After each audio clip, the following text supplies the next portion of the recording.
de Estado en Estados Unidos y tiene una amplia experiencia en entrevistando a congresistas, senadores y en la cobertura para varios medios de comunicación de Centroamérica y América Latina, allí en el Departamento de Estado. Carmen Rodríguez, buenas noches. Buenas noches, Edgardo, y buenas noches a todas las personas que sintonizan este programa en Honduras y en otras partes a través de las redes sociales. Es un gusto estar con ustedes. Gracias. Carmen, ¿qué lectura le da usted por su experiencia en el Departamento de Estado a esta desclasificación de la información hoy de parte del secretario Blinken? Bueno, este es el primer paso formal que Estados Unidos está dando en cuanto al tema de corrupción que involucra al expresidente Juan Orlando. Como bien lo leyó en el comunicado, eh, Juan Orlando había sido incluido en la lista en julio del año pasado y recordemos que esa lista es la famosa lista Engel, que contiene los nombres de los funcionarios corruptos o vinculados a casos de corrupción o vinculados al narcotráfico en los tres países de Centroamérica, en los que tienen una relación directa con Estados Unidos y en los que en los últimos meses precisamente la administración Biden ha estado teniendo una serie de obstáculos y problemas frente a los planes que se tenía trazada esta administración para el combate de la corrupción. ¿Por qué decimos que este es un paso formal? El hacer público el que el expresidente ya estaba en la lista, pues precisamente abre la puerta a todo lo que se ha venido escuchando aquí en Washington entre el Congreso y el Departamento de Estado sobre una posible acusación formal en la Corte de New York, donde se siguió el caso en contra del hermano del expresidente, de Juan Antonio Hernández, por delitos relacionados a narcotráfico y a lavado de dinero. Eh, este es un paso formal también porque precisamente en ese caso en el que se habló al principio y durante la instalación de la audiencia pública de ese caso, al famoso coconspirador que había participado en ciertos hechos que estaban señalados en ese caso y que finalmente a finales del año pasado la Fiscalía reveló, la Fiscalía de Estados Unidos, reveló que se trataba de ese coconspirador del expresidente Juan Orlando Hernández. ¿Por qué no se había hecho pública esta información antes? Porque estaba involucrado el tema de la diplomacia, porque estaba involucrado el tema de que Juan Orlando tenía la investidura presidencial, tenía ciertas garantías de inmunidad diplomática que vienen con un puesto como el de presidente. Y este además además de ese paso formal, es un mensaje al resto de los funcionarios, no solo de Honduras, sino también de El Salvador y de Guatemala, que han estado vinculados a todos estos otros personajes que ya están nombrados pública y oficialmente en la lista de corruptos o la lista que conocimos como lista Engel. Eh, es probable también por cómo han sucedido ciertos eventos y por cómo ha sucedido con otros funcionarios de El Salvador, por ejemplo, que más adelante Juan Orlando sea también incluido en la lista Global Magnitsky, que tiene otras aplicaciones y otros alcances internacionales con los aliados de Estados Unidos.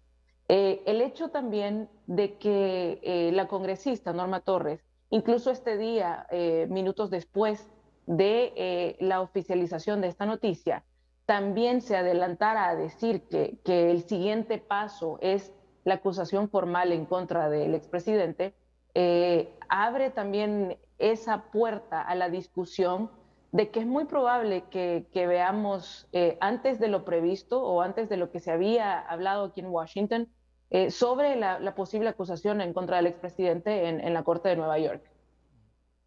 Carmen, en este comunicado, no sé si solo se refiere al tema de la cancelación de la visa, que fue desde el 1 de julio de 2021. ¿Esto incluye o no incluye congelación de activos, por ejemplo?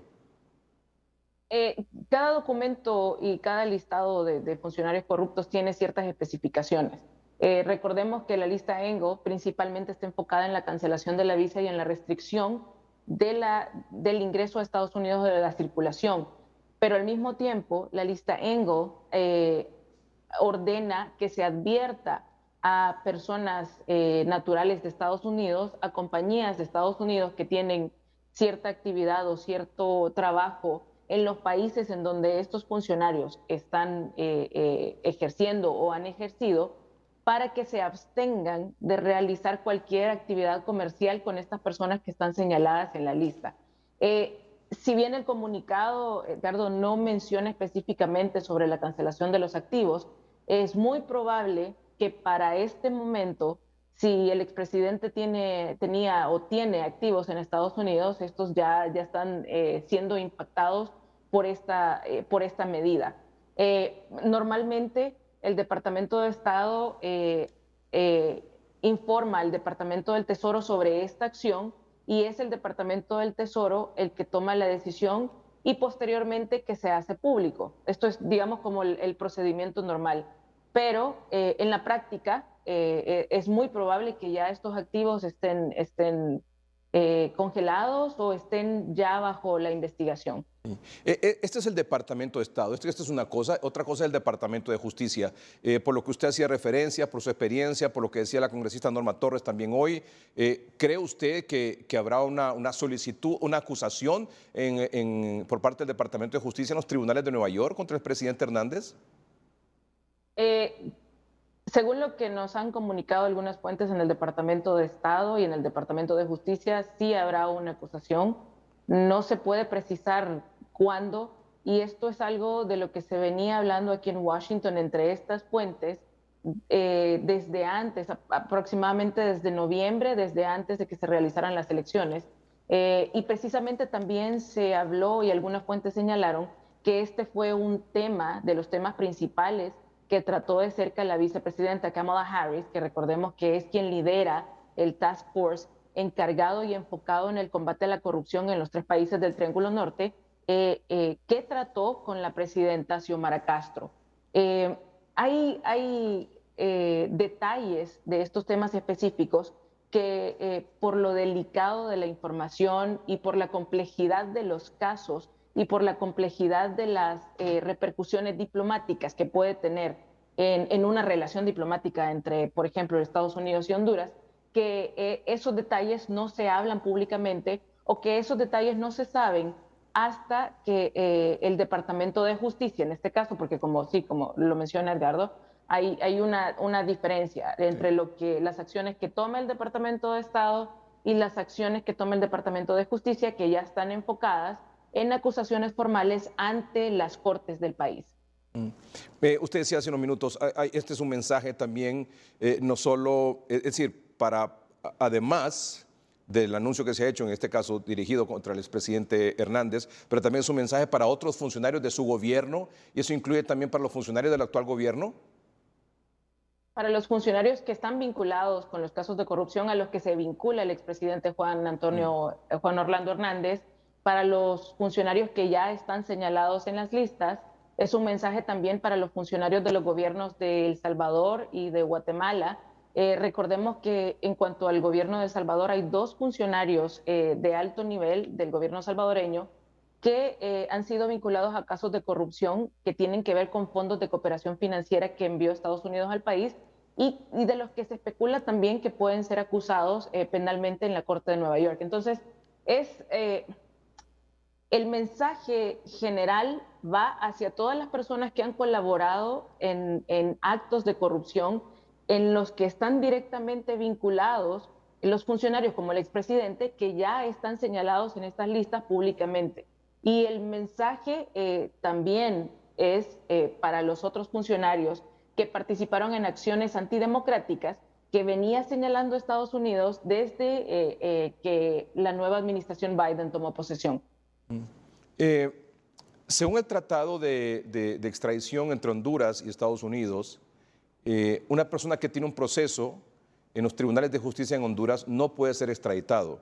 Hasta el momento el presidente Hernández no tiene un proceso, alguna acusación sobre cualquier delito aquí en el país.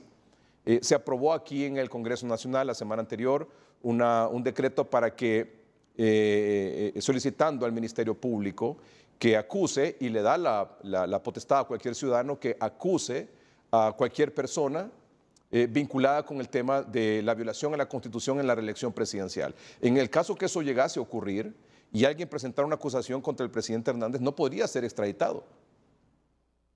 Exacto. Y como, bueno, tenemos dos escenarios, posibles escenarios. El primer escenario es el que el Departamento de Estado se adelante y presente una acusación por señalar un día, es un escenario posible, mañana, digamos, antes de que esta ley que se aprobó, este decreto que se aprobó, sea sancionado. En ese escenario, eh, es la extradición podría proceder porque todavía no está vigente ese decreto que le da cierta protección penal, digamos, porque como ya bien lo explicaron también en el video y como lo explicó usted, una persona no puede ser extraditada sin que finalice el proceso que tiene o el proceso por el que ha sido acusado en su país de origen o en el caso de que sea condenado, la condena que tiene que pagar. Eh, ese es, digamos, el primer escenario. El siguiente escenario es que, como usted también lo mencionó, que este decreto sea sancionado mañana y entre en vigencia. Si es así, y si hay una acusación en las próximas semanas o la próxima semana en contra del expresidente, esa extradición no va a poder, no procederá. Sin embargo, hay que tomar en cuenta también de que la presidenta Xiomara Castro ha empezado con el pie derecho su gestión en cuanto a la relación diplomática con Estados Unidos. Recordemos también que esta relación no estaba en tan buenos términos durante la administración del expresidente Juan Orlando. Y diplomáticamente no le convendría a la presidenta sancionar un decreto que impide que Estados Unidos cumpla una acción que tenía programada o que tenía planificada desde antes que el expresidente dejara su cargo y perdiera la inmunidad que le da el cargo de presidente. Es un panorama complejo, pero se ha hablado mucho y hay fuentes que han señalado en Washington que, como lo dije anteriormente, que precisamente el tema del caso del expresidente Juan Orlando ha sido un tema que ha tratado la presidenta Castro con la vicepresidenta Harris. Y se habló incluso, o algunas fuentes incluso dijeron, de que este proceso iba a seguir porque era un acuerdo que ya había habido. Pero nuevamente, esta es información de la que especulan algunas fuentes. Ah. Yo no creo, por la experiencia que tengo en estos temas, yo no creo que sea de beneficio a la relación que está empezando la presidenta Castro con Estados Unidos el que se sancione una ley de este tipo, porque en el fondo, como lo explicó también el constitucionalista que vimos en el video, en el fondo esta acción protegería de la extradición al expresidente. Y no necesariamente el expresidente va a ir a la cárcel, o sea, puede haber una demanda o puede haber una acusación y recordemos que esa acusación, el proceso de esa acusación o el proceso para que esa acusación se materialice en el juzgado, en una audiencia en la que se dicte sentencia, puede tardar años y puede tomarse un tiempo mucho más largo de lo que normalmente, digamos, o un proceso expedito que podría suceder. Entonces, por eso precisamente es complejo el que tratemos de aseverar que no va a ser extraditado o que definitivamente va a ser beneficiado con este decreto. Carmen, le agradezco mucho su opinión esta noche aquí para el noticiero hoy mismo y nuestros amables televidentes. Carmen Rodríguez es corresponsal del Departamento de Estado en Estados Unidos, en Washington, con una amplia experiencia en la cobertura de las noticias ahí con congresistas, senadores para distintos medios de comunicación en Centroamérica y el continente americano. Gracias, Carmen. Muchas gracias y buenas noches. Bien, muchas gracias.